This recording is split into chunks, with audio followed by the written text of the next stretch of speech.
And welcome back to Crit and Crit. I am Axion. And I'm Scint. And we are in Gone, the Town of Ruin, in Final Fantasy V, and continuing our discussion of Harry Potter and the Chamber of Secrets. So I have a question before we get started. Yeah? If you were talking to an infant about your location, would you say, "Gone, baby, gone"?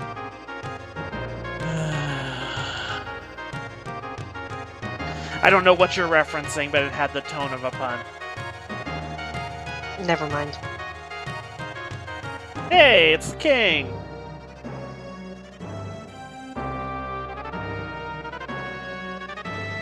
So, this time we are focusing on a bit of an unusual subject. The subject of Voldemort himself. This is really the first book where we get kind of a look into Voldemort's personality. In the first book, he's just this haunting presence, this bogeyman from the past that hangs over society, and this specter of fear from history. And we only really actually interact with him in the last scenes of the book, where he's basically little more than that. He's this parasite attached onto Professor Quirrell, and he's just this evil, hissing thing talking about how he's going to return to life and get his vengeance and all that fun stuff. But he's doesn't have a lot of displayed personality. He's an object of the story at this point more than a person. Which, I mean, makes sense in a way because the first book, he's quite bluntly basically dead. Yes. There's maybe a slight remnant echo of him lingering on to hide on the back of Quirrell's head, which we never really get a full explanation of how the hell that happened, but it's some the unicorn blood exploration. thing. Yeah, well, no, we know the unicorn blood, but how did Quirrell end up possessed by Voldemort in the first place? We don't really get an example, except we just hear that, Something happened in Romania? Something happened while he was on a sabbatical, and he's never been quite the same. So, no details, just he was traveling, and he happened to get possessed. Your average D&D game.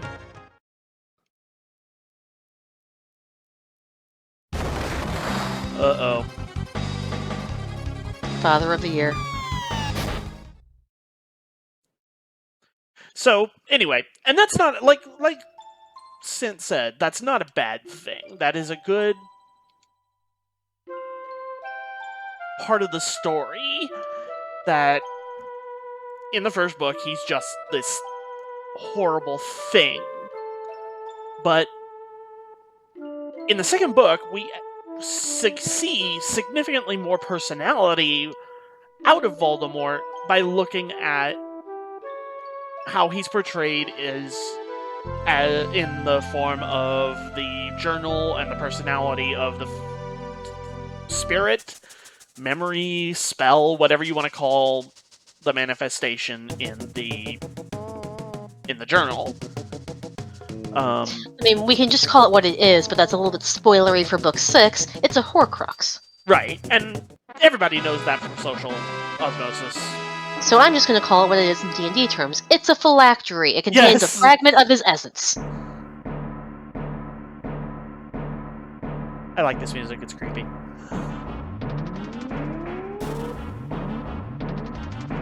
But yes, we actually get to see personality and get some of Voldemort's history. And we get to see who he was as, well, not only as a child, as a student, but as a quote-unquote normal person before he became the infamous, terrifying force of power and darkness that he is as Voldemort. And that is under the name of Tom Riddle.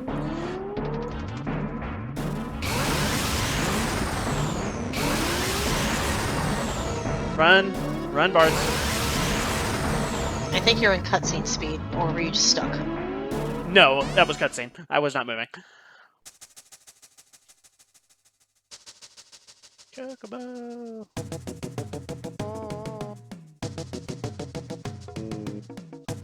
With the dark feathers, I'm going to call it a crow Kabo.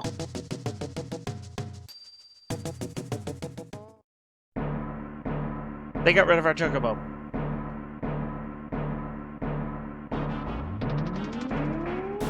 So, Anyway, to kind of get back to all that beating around the bush, we learn that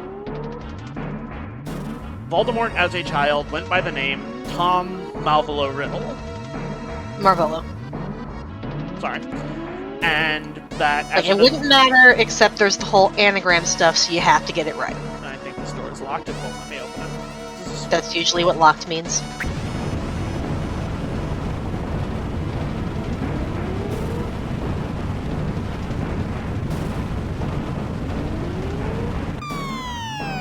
Oh, that works too. And now your Chocobo is truly free to wander the wilds with no oppressive humans to shackle it into servitude. I hope this was the way I was supposed to go. Okay, that's the save point. Which means I need to go back and go the other way to find out what I almost missed. Anyway, Tom Marvolo Riddle, Yep. aka Voldemort. Yep, and as an adult, he abandons that name and begins using the name Voldemort. And this is where we get into the concept of a dead name. So, are you familiar with this particular term? Yes, it's come up a little bit for me, but I'm going to put it out right here and right now. I am incredibly out of my depth on talking about this with any degree of expertise, so I am happy to sit back and let you take the reins for this one. All right. Because I don't want to get concepts wrong or hurt people with any misconceptions I might have. Yep. And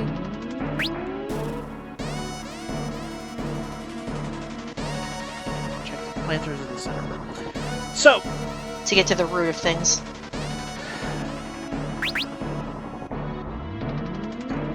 there's got to be a switch right here somewhere. There we are. Oh, it's really going to make me do this? Anyway, dead name. A dead name is the name given by one's parents, family, etc.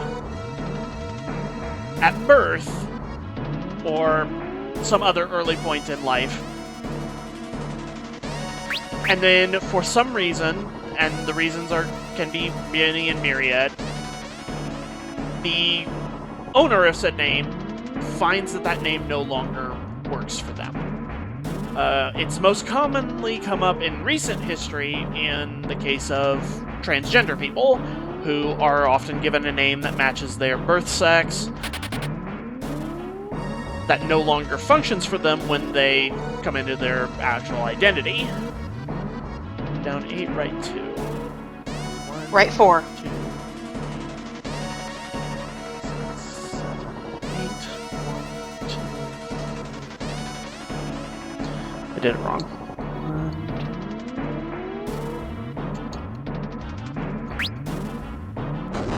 There we go, it worked that time. I like how we already pulled the switch. It's like, no, you have to go do the dance.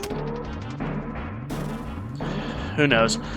But yeah, there's other situations in which one could find themselves wanting to no longer use their birth name. But I'm not as familiar with them as some others, so I'm not going to try and guess around too much. But this is a concept that one can see clearly applies to Voldemort. In a sense. Like, I will be willing to devil's advocate this, but go ahead and I'm gonna get to that. Voldemort was born with the name Tom Marvolo Riddle. And he makes it clear when he introduces himself and reveals that Tom and Voldemort are the same person, and that the memory of him as a child in the book is his echo. That he abandoned the name given to him by his father and reminiscent of his father because he no longer felt it functioned for him and to sever the connection between him and his father. This is... Quibble there. I'm going to quibble that real quick. Go ahead. His mom named him. We find out in later books he had literally no connection to his father in any regard, and that's the Muggle side of his family anyway. So he never had any connection to his father other than the name. Gotcha. So, yeah, and my memory may not be perfect here, and I'm probably misremembering something, likely from the movie, that might have been minorly changed. Well, we're not discussing movies here. This is a book channel. Yeah, but you know what I mean. And Sid fixes ship. Yay. So,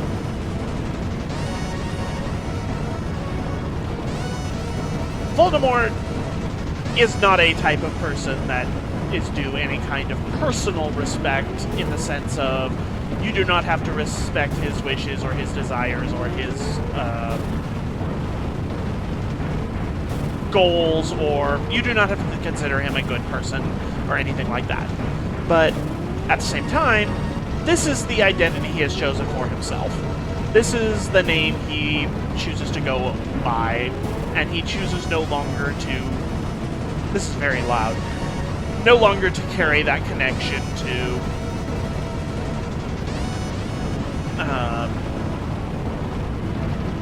his former identity. Yeah, his former identity and his connection to his father.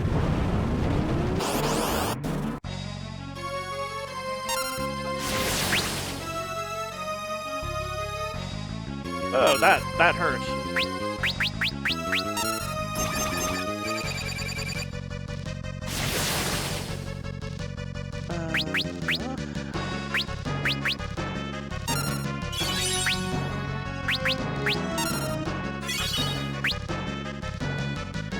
I was not expecting a boss. Is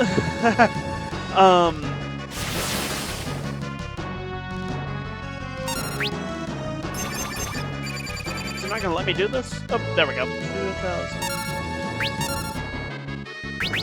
It's a water monster, so it's probably weak to lightning. Pokemon logic. Yeah, I mean, there is a system to Final Fantasy that's not that much different. Might help. If it hits.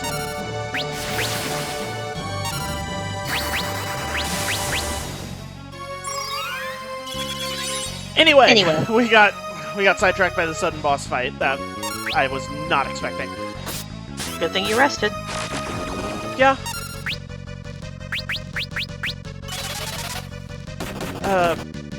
As we will see in many, many parts of the story going forward, most people continue to refer to him as Voldemort. One person does not, and that person is Dumbledore. From this point forward, Dumbledore refers to Voldemort as Tom or Tom Riddle every time he speaks of him, unless he's speaking of him in a very crowded public place where a bunch of people are who would not know who Tom Riddle is. Yep. When he is talking to Harry and his friends, he calls him Tom every time going forward. When he is talking to Voldemort himself, he calls him Tom, even in front of his own followers. Though Voldemort is actually the name he uses in several occasions, so it honestly looks more like Dumbledore is often inconsistent in his own mind unless he's trying to make a point to Riddle himself, or Voldemort himself, however we want to term it. Because, like, I kind of flipped ahead in the book so I can make sure I can have quotes for this, because, yeah. He first says, "You can speak parcel to Harry because Lord Voldemort, who is the last remaining ancestor of Salazar Slytherin," so on and so forth. So he is willing to use Voldemort's chosen name until it only put me in Gryffindor because I asked not to go in Slytherin. Exactly, which makes you very different from Tom Riddle. So in that context, I can almost see that he's talking about Tom Riddle as he was not making the choices that Harry has consciously made. Yeah, in that case, he's speaking of him in a past tense. Yeah, so it's kind of hit and miss because I don't. Yeah. But this is also something else I wanted to bring up as a counterpoint here. Is You know who else might decide to take on a rather over-the-top, flamboyant new name because they're doing something big and epic and want everyone to see they're big and epic? Supervillains and superheroes. So, this, to me, honestly, like, granted, I was, like, 10 when I read it and was not really adjusted to the concepts of dead naming or anything because, again, I was 10, and it was back in, 2000, 1999, 2000, so the discourse has changed. I always read it as, I am the Green Goblin! Norman, you need to take the helmet off and calm down. Your son misses you. Are you okay? Norman, please stop doing this. Which is a very different read, and Yes. I could be entirely off base on this, but And that was my impression when I read it as a child, and it's always been something that stuck with me. And that was my impression when I was younger, too. This is a rather recent understanding for me, because someone with whom I was discussing Harry Potter, besides you, pointed out to me that Voldemort makes it clear when he is talking to Harry at the end of this book that he chose his name and specifically chose it to separate himself from his the Muggle parts of his family.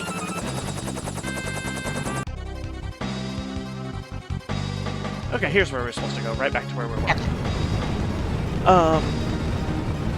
The Muggle parts of his family...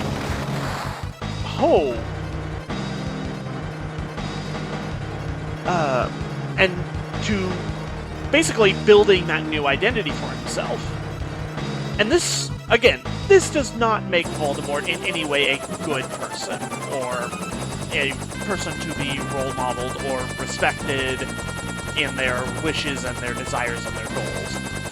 But it is an identity that he has chosen for himself, and Dumbledore, especially several times in the later books where he is talking to Voldemort directly, always seems to make the effort to call him directly to his face Tom, and never by the name he has chosen for himself. And especially with the connection that deadnaming has to transgender people in the modern day, and Rowling's own troublesome opinions on such. Was I supposed to land in that desert, I think?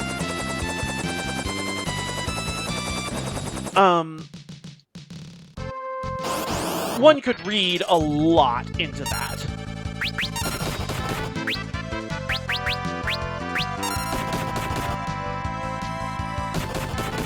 Yeah. So, this is something that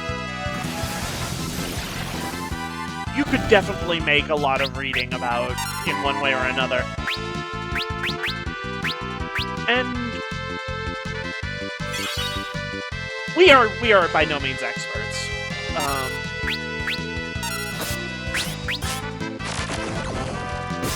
Yep. So yeah, it's one of those topics where I think it's worth talking about, but I don't really know a lot to say about it. Yeah. And I think, to some degree, that's fine.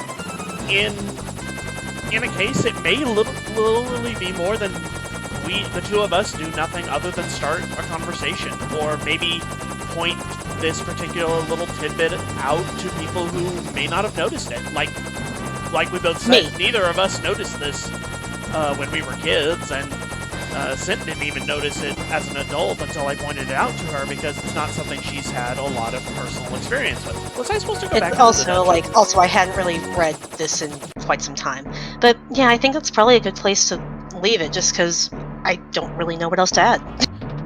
Yep. And that's... yeah, I think that's a good place to wrap this particular bit of our discussion up, and there's still a little more of the story as a whole to discuss, and a few slightly less heavy subjects, and maybe some things that we've got a little more concrete answers on, because, like we said, at this point, this is a subject that... this is something, at least, that I care heavily about. This is something that affects me to at least a small degree, and it affects a lot of people I know, a lot more so. Yeah, it's worth drawing attention to, even if we're not equipped to do more than that. Yeah, and we don't pretend to have the answers. I cannot sit here and tell you that I know what we should do with this information going forward, and maybe that's a conversation that we can get started. If that's all we can do, maybe that's all we need to do. All right. But yeah, this has been a bit heavy, but we have been Crit and Crit. I've been Axion. And I'm Scint. And we will see you all next time. Bye.